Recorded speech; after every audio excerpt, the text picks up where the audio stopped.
आज हम बात कर रहे हैं ऐसी इमारतों की जो इतनी पुरानी है कि उन्होंने राजाओं महाराजाओं का आना जाना देखा है। ये हजारों सालों से खड़ी है और अपने अंदर पुराने जमाने के राज छुपाए हुए हैं। लेकिन ये कोई पुरानी चीजें नहीं जिन्हें किसी म्यूजियम में रख दिया गया है।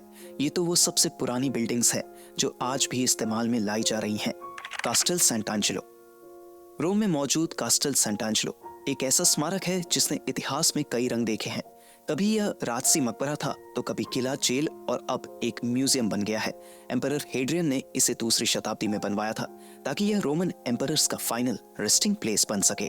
यह महल कभी दुनिया की सबसे ऊंची इमारत थी, लेकिन जैसे जैसे रोम का इतिहास बदलता रहा, कास्टेल सेंटांजेलो का रूप भी बदलता गया।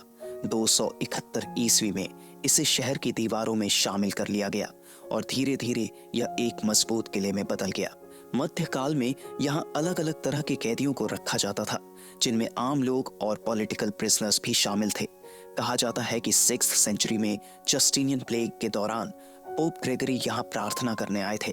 जब वे महल के पास से गुजर रहे थे तो उन्हें आर्कएंजल माइकल का दर्शन हुआ, जिसने प्लेग की समाप्ति का संकेत दिया था।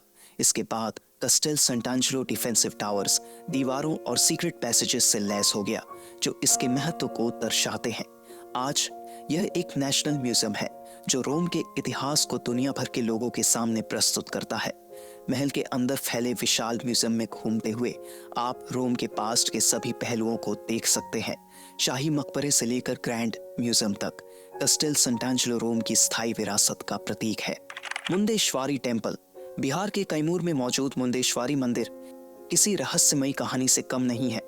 108 ईसा पूर्व में बना यह मंदिर भारत का सबसे पुराना हिंदू मंदिर होने का दावा करता है। देवी मुंडेश्वरी और भगवान शिव को समर्पित यह मंदिर न सिर्फ धार्मिक आस्था का केंद्र है, बल्कि इतिहास और आर्किटेक्चर का भी खजाना है।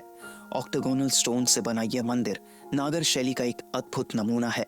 सदियों के उतार चढ़ाव ने इस मंदिर को चुनौती दी है, लेकिन आर्कियोलॉजिकल सर्वे ऑफ इंडिया और भारत सरकार ने मिलकर इसे रेनोवेट कर नया जीवन दिया है। आज मंदिर में सौर ऊर्जा से चलने वाली रोशनी और बेहतर सुविधाओं के साथ दर्शन करने वाले का स्वागत किया जाता है। सरकार द्वारा किए गए कोशिशों ने इस हिस्टोरिकल हेरिटेज को आने वाली जनरेशन के लिए सुरक्षित रखने का काम किया है। अगर आप इतिहास, धर्म और आर्किटेक्चर कला के मिश्रण का एक्सपीरियंस करना चाहते हैं तो मुंडेश्वरी मंदिर जरूर जाएं। The Taos Pueblo. New Mexico की ताओस घाटी में बसा Taos Pueblo UNESCO world heritage site और नेशनल हिस्टोरिक लैंडमार्क कोई साधारण जगह नहीं है। यह सदियों पुराना गांव, जिसे पुएब्लो दे ताओस भी कहा जाता है, अपनी लिविंग कल्चर और इतिहास के लिए जाना जाता है। यहाँ के लोग हजारों सालों से रहते आ रहे हैं और उनकी कहानियां सिर्फ किताबों में नहीं, बल्कि उनके रीति रिवाजों और ट्रेडिशंस में भी मौजूद हैं। साइंटिस्ट का अनुमान है कि यह गांव 1000 ईसा पूर्व का है और 1000 से 1450 ईस्वी के बीच इसे बनाया गया था। मिट्टी और पुआल से बने, लकड़ी से मजबूत किए गए ये घर, जिन्हें अडोबी कहते हैं, ताओस पुएब्लो की खासियत है। ट्रेडिशनल डोर्स और विंडोज के साथ ये घर बहुत ही खूबसूरत लगते हैं। आज ताओस पुएब्लो एक हिस्टोरिकल जगह है। बदलते समय के बीच भी इस समुदाय ने अपनी यूनिक हेरिटेज को बचाया है। यह जगह अपने लोगों और उनकी धरती के बीच गहरे बंधन को दर्शाती है और मूल अमेरिकन हिस्ट्री और ट्रेडिशंस की झलक पेश करती है। ताओस पुएब्लो सिर्फ घूमने की जगह नहीं, अनुभव करने की जगह है। यह इतिहास की धड़कन है जो आपको अतीत की यात्रा पर ले जाएगी। Saint Catherine's monastery. मिस्र के साइनाई प्रायद्वीप में माउंट साइनाई की तलहटी में बसा सेंट कैथरीन्स मॉनेस्ट्री किसी रहस्यमयी कहानी से कम नहीं है। 6th सेंचुरी में बना ये मॉनेस्ट्री दुनिया का सबसे पुराना बसा हुआ क्रिश्चियन मॉनेस्ट्री है। कहा जाता है कि यहीं पर मूसा ने जलती हुई झाड़ी का सामना किया था। यही वजह है कि यह जगह ईसाइयों, मुसलमानों और यहूदियों तीनों के लिए पवित्र मानी जाती है। लेकिन सिर्फ धार्मिक महत्व ही नहीं, सेंट कैथरीन्स मॉनेस्ट्री अपनी प्राचीन लाइब्रेरी के लिए भी जाना जाता है। यह लाइब्रेरी, जो मॉनेस्ट्री के साथ ही बनी है, वेटिकन लाइब्रेरी के बाद दुनिया की दूसरी सबसे बड़ी लाइब्रेरी है। यहाँ आपको 345 ईस्वी से लेकर 5वीं शताब्दी तक की एंशिएंट मैन्युस्क्रिप्ट्स मिल जाएंगी। धार्मिक ग्रंथों के अलावा मॉनेस्ट्री में रिलीजियस आर्टिफैक्ट्स का भी एक कलेक्शन है। 5वीं और 6ठी शताब्दी के शुरुआती क्रिश्चियन सिंबल्स का ये कलेक्शन दुनिया में सबसे बड़ा है। डायोक्लेशियंस पैलेस। ये महल बनवाने वाले डायोक्लेशियन कोई मामूली शख्स नहीं थे। ये रोमन एम्परर के बादशाह हुआ करते थे, जिन्होंने 284 से 305 ईस्वी तक राज किया।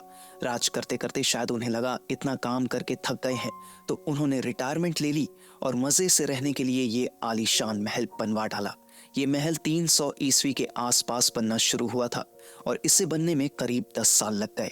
उस वक्त इसे रोमन स्टाइल में बनाया गया था, जिसमें कई मंदिर, एक स्पेशल रॉयल टूम्ब और रहने का पूरा इंतजाम था। अब ये महल स्प्लिट शहर का मेन सेंटर बन चुका है। इतना ही नहीं, ये यूनेस्को वर्ल्ड हेरिटेज लिस्ट में भी शामिल है। हर साल हजारों टूरिस्ट यहाँ घूमने आते हैं। सबसे खास बात ये है कि ये महल अब किसी म्यूजियम जैसा नहीं है, बल्कि ये एक जिंदा शहर बन गया है। जी हाँ, महल की दीवारों के अंदर ही लोगों का रहना सहना, दुकानें और कैफे चलते हैं। इतिहास के बीच घूमते हुए आप यहाँ चिल वाइब भी ले सकते हैं। Hagia Sophia. इस्तांबुल के सेंटर में मौजूद हागिया सोफिया कोई साधारण इमारत नहीं है। ये सदियों से बदलता रहा है, एक चर्च से लेकर एक मस्जिद तक, और आखिर में एक शानदार म्यूजियम बन गया है। 6th सेंचुरी में बिजेंटीन एम्परर जस्टिनियन ने इसे बनवाया था। 10,000 से ज्यादा मजदूरों ने मिलकर इसे सिर्फ 6 साल में बनाया था। उस समय इसका विशाल गुंबद किसी भी दूसरे चर्च से बड़ा था।